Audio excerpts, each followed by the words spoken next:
India's largest digital media network Suman టీవీతో చేతులు కలపండి. ఫ్రాంచైజ్ ద్వారా లోకల్ మీడియా పార్ట్నర్ అవ్వండి.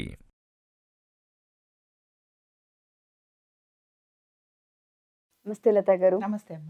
ఎస్పెషల్లీ సుమన్ టీవీ తరపు నుంచి, నా తరపు నుంచి, మా ప్రేక్షకుల తరపు నుంచి దీపావళి శుభాకాంక్షలు. చాలా మంది మన ఈ ఎపిసోడ్స్ చూసిన తర్వాత కింద కామెంట్స్లో పెడుతూ ఉంటారు, మీరు ఏదైతే చెప్పారో అది జరుగుతుంది, మాకు మీ దాకా రాకుండానే కొన్ని పరిష్కారాలు తెలుసుకోగలిగాము అని చెప్పి.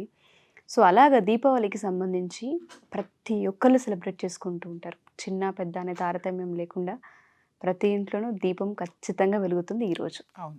సో ఈ రోజు ప్రత్యేకించి నరక చతుర్దశి, దీపావళి తిథి రెండు ఒకే రోజు రావడం చూస్తూ ఉన్నాం. కొన్ని ఏండ్ల తర్వాత అని కూడా మాట్లాడుతూ ఉన్నారు. కాబట్టి ప్రత్యేకత ఏంటి అంటారు? ఏ విధంగా ఉండబోతుంది? ఏ ఏ తిథుల్లో అసలు ఏ విధంగా చేయాలి అంటారు? ఇది ప్రామాణికంగా తీసుకుంటాం. కాబట్టి పొద్దున మనకి చతుర్దశి తిథి ఉంది కనుక నరక చతుర్దశి, మధ్యాహ్నం నుంచి మనకు అమావాస్య తిథి వచ్చేసింది. రాత్రిపూట అమావాస్య ఉండాలి.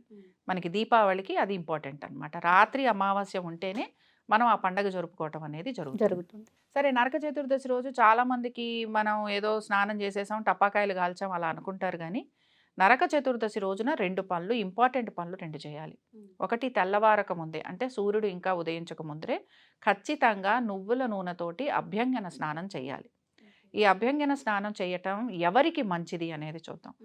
శారీరకంగా ఎవరైతే వీక్గా ఉంటారో, అలాగే ఎవరికైతే ఎప్పుడూ రిపీటెడ్గా డ్రై స్కిన్ ప్రాబ్లమ్స్ ఉంటాయో, ఎవరికైతే జాతకపరంగా బుధుడు వీక్గా ఉంటాడో, వారు ఖచ్చితంగా ఈ అభ్యంగన స్నానం చేయాలి.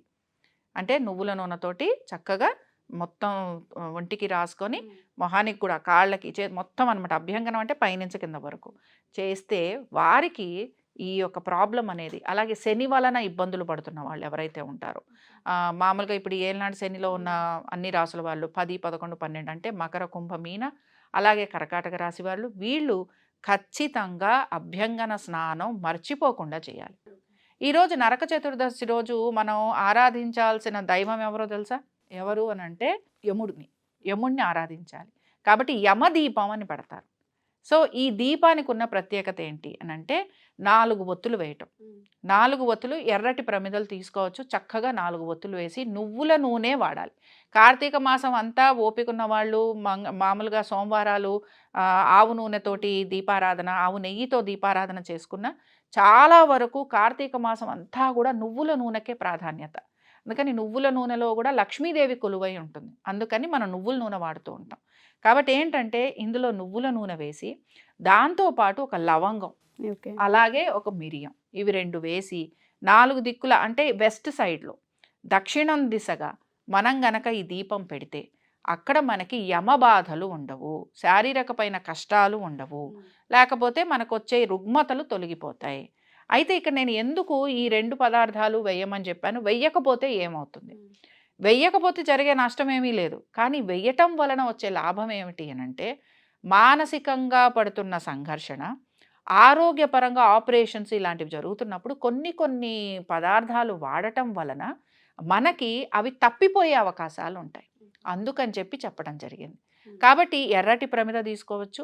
అలాగే ఇంట్లోని ఆడవారి చేత స్వస్తిక్, అది కూడా కుంకుమతోటి వేయించటం.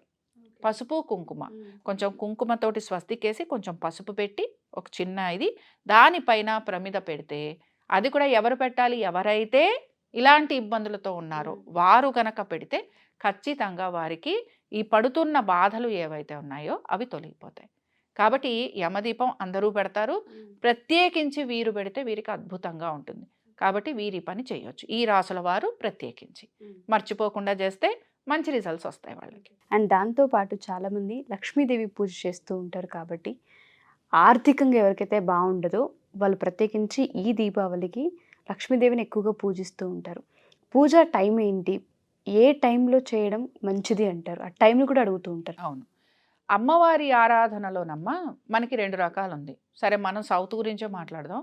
మనం సాయంత్రం పూట అమ్మవారి పూజ చేస్తారు. కానీ దీపావళి రోజు అర్ధరాత్రి అమ్మవారిని ఆరాధిస్తారు. అమ్మవారు వస్తుందని చెప్పి మనం పూజించడం జరుగుతూ ఉంటుంది. అయితే సాయంత్రం పూట అమ్మవారి ఆరాధన చేసి అర్ధరాత్రి పూట ఎవరైతే వాళ్ళ ఇల్లు వాకిళ్ళు తుడుచుకుంటారో వారింటికి లక్ష్మీదేవి ఖచ్చితంగా వస్తుంది. అర్ధరాత్రి చెయ్యాలి ఇది. అయితే మనం ఏం చేస్తామంటే ప్రదోషపు కాలంలో చేసేసుకొని టపాకాయలు కాల్చేసుకొని తలుపులు వేసుకొని పడుకుంటాం కదా. అలా కాకుండా ఉపవాసం ఉండి ప్రదోషపు వేళలో సాయంత్రం వేళలో దీపారాధన చేసి అమ్మవారి యొక్క అష్టోత్తరం కానీ సహస్రనామాలు కానీ చదువుకొని ఆ రోజు ఆ సాయంత్రం అంతా కూడా కావాలంటే ఆ పూటకు అన్నం తినచ్చు. ఇంకా తర్వాత ఏం చేయాలి అని అంటే అర్ధరాత్రి సమయంలో ఇల్లు వాకిలి తుడుచుకోవాలి. ఇది నిజంగా చేస్తారు చాలామంది ఆ టైంలో. అందుకనే మీరు నార్త్లో చూస్తే అందరూ మేలుకొని ఉంటారు, తలుపులు తీసుకొని మేలుకొని కూర్చుంటారు అమ్మవారు వస్తుంది అని చెప్పి. మనం ఏం చేస్తామంటే తలుపులు వేసుకొని పడుకుంటాం. అందుకని తలుపులు వేసుకొని పడుకుంటే ఆవిడ కూడా రాదు, ఇది వాస్తవం. అయితే ఏంటంటే నేను అనేది ఇప్పుడు ప్రమాదాలు ఉన్నాయి, అవి ఉన్నాయి, ఇవి ఉన్నాయి, ఇవన్నీ అంటారు గనక నేను చెప్పేది ఏంటంటే ఎవరైతే అర్ధరాత్రి పూట ఇల్లు వాకిలి శుభ్రం చేసుకుంటారో వారింటికి ఖచ్చితంగా అమ్మవారు వచ్చి తలుపు తడుతుంది. ఇందులో అన్ని రాసుల వాళ్ళు చేయొచ్చు. ఒక్కళ్ళన్నా మేలుకొని ఉండే ప్రయత్నం చేయొచ్చు. మేలుకొని ఉండలేని పరిస్థితులు ఉంటాయి గనక ఈ పనన్నా చేసి పడుకోవచ్చు. చాలా ఏళ్ళ తర్వాత వస్తుంది ఈ దీపావళి అని చెప్తున్నారు. నరక చతుర్దశి ఒకే రోజు రావడం మంచి పరిణామం అని కూడా అంటున్నారు. కాబట్టి ఎవరైనా దానాలు కానివ్వండి ఏదైనా చేస్తే మంచిది అంటారా? ఎస్పెషల్లీ ఎవరైతే ఏలినాటి శని ప్రభావం ఉండి ఇబ్బందులు పడుతున్నారో వాళ్ళకి మనం పరిహారం చెప్పొచ్చు అంటామా? చూడమ్మా, ఇప్పుడు ఇక్కడ ఎందుకు దీనికి అంత ఇంపార్టెన్స్ ఇస్తున్నాము అని అంటే, ఒకటి శశయోగం ఫామ్ అవుతోంది. అంటే కుంభరాశిలో శని సంచరిస్తున్నాడు, స్వక్షేత్రంలో ఉంటాడు. అందుకని ఏంటంటే శశయోగము అని అంటారు దీన్ని. దీనివల్ల రాజకీయ పరంగా ఉన్నత స్థితి కలగటం, అలాగే కుటుంబంలో ఒక నాయకుడుగా ఉండటము, దాని క్యారెక్టరిస్టిక్స్ అనమాట. ఆ యోగము ఇచ్చే క్యారెక్టరిస్టిక్స్.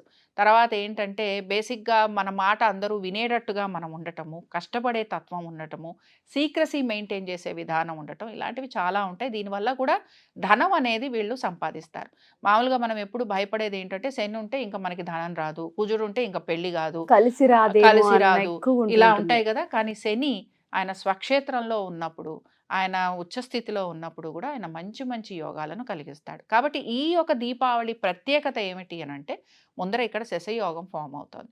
రెండో విషయం ఏంటంటే మంచి ధనయోగాలు కూడా ఉన్నాయి. ఒకటి ఇప్పుడు మనకి రాహుకేతులు మారిపోయారు కదా, కాబట్టి తులారాశిలో కూడా మనం గనక చూసుకుంటే మనకి రవి కుజులు ఈ రెండు గ్రహాలు కూడా అక్కడే ఉన్నాయన్నమాట. ఇవి రెండు కూడా ఒక మంచి ధనయోగాన్ని కలిగిస్తున్నాయి. మన అందరం కోరుకునేది కూడా అదే. కాబట్టి తులారాశి వారికి మనం ఒక రకంగా చెప్పాలంటే ధనయోగం అనేది ఫామ్ అవుతోంది. మిథున రాశి వారికి, కుంభరాశి వారికి, ఈ 3 రాశుల వారికి కూడా చక్కటి ధనయోగాలు ఫామ్ అవుతున్నాయి. కాబట్టి ఈ 3 రాశుల వాళ్ళు కూడా ఆనందంగా ఉండొచ్చు. ఇంకా తర్వాత విషయం ఏమిటి అని అంటే దీంతో పాటు ఇంకొన్ని మంచి మంచి యోగాలు ఉంటాయి. అందులో కూడా బుధాదిత్య యోగం ఒకటి ఉండటము. ఈ బుధాదిత్య యోగం ఉన్నప్పుడు ఏంటంటే చాలా వరకు తెలివితేటలు కలిగి ఉండటం, పరపతి ప్రతిష్ట కలగటం, గవర్నమెంట్ ఉద్యోగాల వైపు ఆసక్తి చూపించడం. శశయోగంలో కూడా అది ఉంటుందన్నమాట. గవర్నమెంట్ ఉద్యోగాల వైపు ఆసక్తి ఎక్కువ చూపిస్తారు. కాబట్టి ఇలాంటి యోగాలు ఉన్నప్పుడు ఈ యొక్క దీపావళిని మనము ఆ యోగాలు మనకి ఫలించే విధంగా చేసుకోవాలి. కాబట్టి ఆల్మోస్ట్ అన్ని రాసులకి కొన్ని 1, 3, 4 రాసులకి తప్ప చాలా వరకు అన్ని రాసులకి యోగాలు ఎక్కడో అక్కడ ఫలిస్తూనే ఉంటాయి. కాబట్టి ఏమవుతుందంటే ఇప్పుడు మేషరాశికి తీసుకున్నాము, వాళ్ళకి మంచి ధనయోగము, అలాగే ఉద్యోగంలో చక్కటి అభివృద్ధి, వాళ్ళకి ఆల్రెడీ మంచి ప్రమోషన్స్ రావడము, ఇంక్రిమెంట్స్ ఉండటము, మంచి విశేషంగా కలిసి రాబోతుంది మేషరాశి వారికి. అలాగే వృషభ రాశి వారికి కూడా చాలా వరకు అనుకూలంగా ఉండబోతోంది. కాబట్టి ఏంటంటే ఒక్కొక్క రాశికి కూడా ఇంప్రూవ్మెంట్ అనేది చూపిస్తుంది.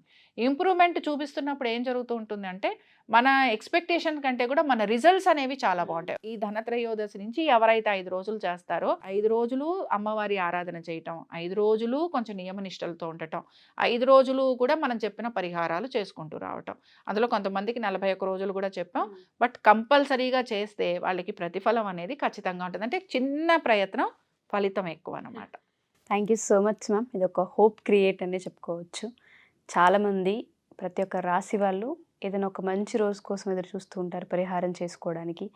ఈ దీపావళి ఎవరైతే మా ఈ ఎపిసోడ్ చూస్తూ ఉన్నారో జాతకరీత్యా ఒక్కసారి లతా గారిని కలిసి ఈరోజు మాకు ఏ విధంగా ఉండబోతుంది, మేము ఏం చేస్తే మంచిది అని చెప్పుకోవడానికి ఇది ఒక మంచి రోజు.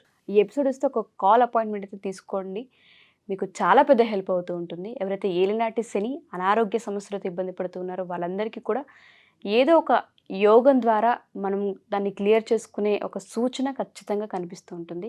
సో ఎవరికైనా ఇంట్రెస్ట్ ఉంటే కింద కొడుతున్న కాంటాక్ట్ నెంబర్ మీరు కాంటాక్ట్ చేయొచ్చు. Thank you ma'am. Thank you so much.